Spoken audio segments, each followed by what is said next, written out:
उधर हिमाचल प्रदेश के कांगड़ा में दो कश्मीरी कारोबारियों से बदसलूकी किए जाने के मामले पर बवाल मच गया। वहां पंचायत की एक सदस्य ने घूम घूम कर कपड़े और शॉल बेचने वाले उन कारोबारियों का विरोध किया, उन पर जय श्री राम बोलने के लिए दबाव बनाया। यही नहीं, ऐसा न करने पर उन्हें हिमाचल छोड़ देने की चेतावनी दे दी और वापस कश्मीर जाने के लिए कह दिया गया। ऐसा है कि आप अपना सामान हमारे हिमाचल में तो मत ही लाओ, मैं तो यही बोलती हूँ आपको। हाँ। मेरा रिक्वेस्ट है ना, हाँ। हम भी हिंदुस्तान के रहने वाले। बुजुर्ग कारोबारी के इस सवाल का महिला पर कोई असर नहीं हुआ, बल्कि उन्होंने तो उल्टा कारोबारियों के सामने ही एक शर्त रख दी। हिंदुस्तान है ना बाबा, तो आप एक बार जय श्री राम बोलो ना। हम तो मुसलमान हैं। तो बोल नहीं तो एक मिनट आपको बोलेंगे, हम कलमा पढ़ो, आप पढ़ोगे। हम आपके इलाके में जाते हैं कुछ बेचने के लिए। जय श्री राम के जवाब में कलमा पढ़ने की शर्त रखकर कारोबारी ने नहले पर दहला मारा। इसके बाद तो पंचायत की वो सदस्य अपने रसूख की धौंस जमाने लग गईं। आप हमारे इलाके में नहीं आ सकते, मैं पंचायत की अधिकारी हूँ, मैं भी पंचायत में हूँ मेंबर है, तो मैं अपनी तरफ से आने नहीं दूंगी। ठीक बात है, नहीं आने, लेकिन ये आपको नहीं बोलना चाहिए कि आप जय श्री राम बोलो। बोलो सुनो मेरी बात। आप बोलते कि हम हिंदुस्तान के हैं, है ना, हिंदुस्तान के। तो हम किस देश के हैं? महिला और कारोबारियों के बीच काफी देर तक बहस होती रही और उनकी बहस का वीडियो गुलाम नबी आजाद की पार्टी के प्रवक्ता सलमान निजामी ने सोशल मीडिया पर शेयर कर दिया। गुलाम नबी आजाद साल 2022 में कांग्रेस से अलग हो गए थे। उन्होंने डीपीएपी यानी डेमोक्रेटिक प्रोग्रेसिव आजाद पार्टी नाम की पार्टी बनाई थी। डीपीएपी के प्रवक्ता ने उस वीडियो को शेयर कर आरोप लगाया कि देश में मुसलमानों के खिलाफ नफरत फैलाई जा रही, क्योंकि बदसलूकी करने वाली पंचायत की सदस्य ने दूसरे लोगों से भी अपील कर दी कि वो उन कारोबारियों से कपड़े ना खरीदें। इनका सामान हम कोई ना खरीदे, ये पक्का है। और जो हमारे हिंदू यहाँ के दुकानदार हैं, अपने इनसे ही सामान खरीदना। इतना ही नहीं, महिला ने कश्मीरी कारोबारियों से यहाँ तक कह दिया कि वो हिंदुस्तान में न आए। आप बोल रहे हिंदुस्तान में मत आओ, फिर हम कहाँ के हैं? आप तो अपने कश्मीर में रहो। हाँ, कश्मीर किसका है? वो भी हिंदुस्तान का ही है ना। है, होगा बोल, मैं नहीं मानती, होगा ना वो, पर आपको वहाँ ही रहना पड़ेगा। पंचायत की सदस्य ने कारोबारियों को हिमाचल से चले जाने की चेतावनी दी। हमारा जो हिमाचल है ना, वो है कट्टर हिंदुओं का।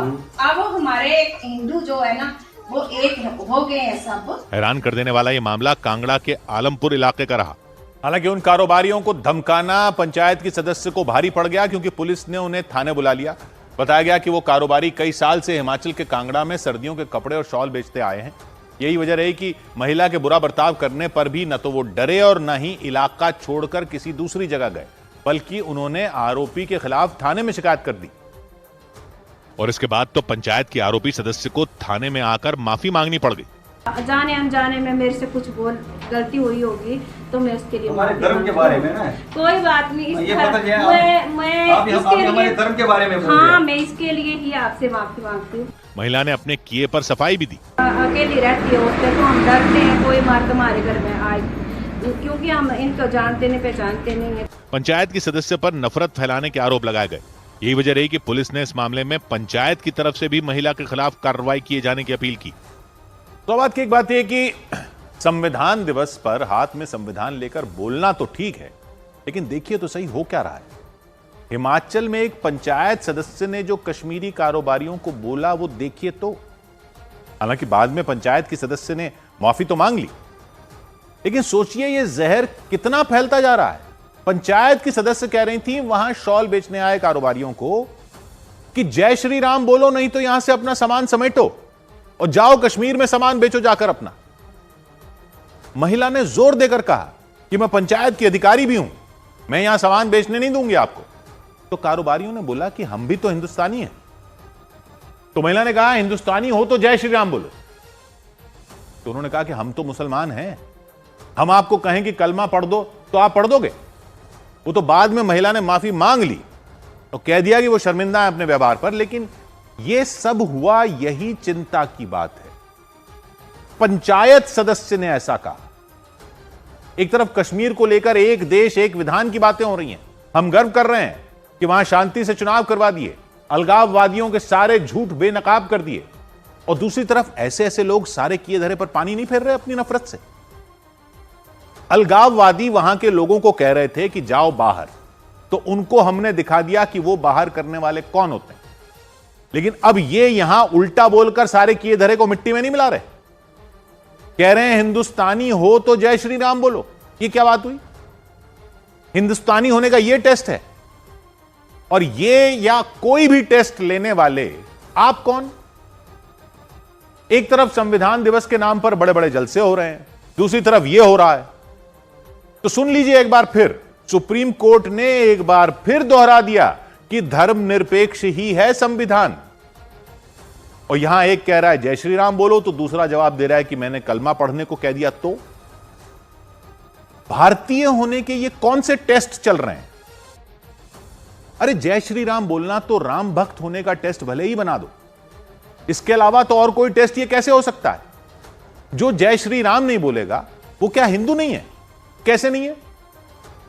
और अगर आपने इसको हिंदू होने का भी टेस्ट बना रखा है, तो हिंदू होने का टेस्ट आप कौन होते हो लेने वाले? और हिंदू होने का टेस्ट लेने का अधिकार आपने अगर अपने आप को खुद ही दे भी दिया है, तो यह भारतीय होने का टेस्ट कैसे हो गया? वैसे तो भारतीय होने का टेस्ट भी लेने वाले आप कौन हो? जो हिंदू नहीं है वो नहीं रह सकते भारत में। कब से हो गया ये? कब हुआ ये? और कब से ये हो गया कि एक जगह के लोग दूसरी जगह नहीं जा सकते कारोबार करने? कारोबारियों ने पूछा कि आप बोल रहे हो कि हिंदुस्तान में मत आओ, तो फिर हम कहां के हैं? तो पंचायत सदस्य ने कहा कि आप अपने कश्मीर में रहो। मतलब सोच रहे हो कि क्या कह रही थी महिला? हालांकि बाद में महिला ने माफी जरूर मांगी, लेकिन वो पंचायत सदस्य एक कारोबारी को कह रही थी कि आप अपने कश्मीर में रहो, हिंदुस्तान में मत आओ। समझ रहे हैं कितना खतरनाक है ये? वो कारोबारी कहने लगे कि बताओ फिर कश्मीर किसका है? हिंदुस्तान का ही है ना। तो महिला कहने लगी कि होगा, लेकिन आपको वहीं रहना होगा, और हमारा हिमाचल जो है वो कट्टर हिंदुओं का है। तो क्या कहना चाह रही थी ये मैडम कि कश्मीर भले ही हिंदुस्तान का होगा, लेकिन हिमाचल कट्टर हिंदुओं का है? तो कट्टर हिंदू हिंदुस्तान के नहीं है क्या? किस तरह का जहर भरा हुआ है ये कि मुंह से क्या बोले जा रहे हैं कुछ पता ही नहीं चल रहा।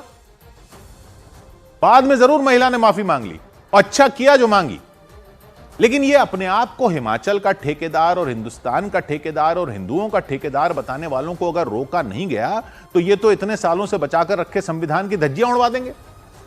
ऐसे लोग पंचायत के सदस्य बने हुए हैं, ये संभालेंगे हमारा संविधान? यहां देश गर्व से कह रहा है कि अब कश्मीर में कोई भी जाकर रह सकता है, कारोबार कर सकता है, और ऐसे लोग उनको ही कह रहे हैं कि वापस जाओ, जो कश्मीर से कारोबार करने आ रहे हैं।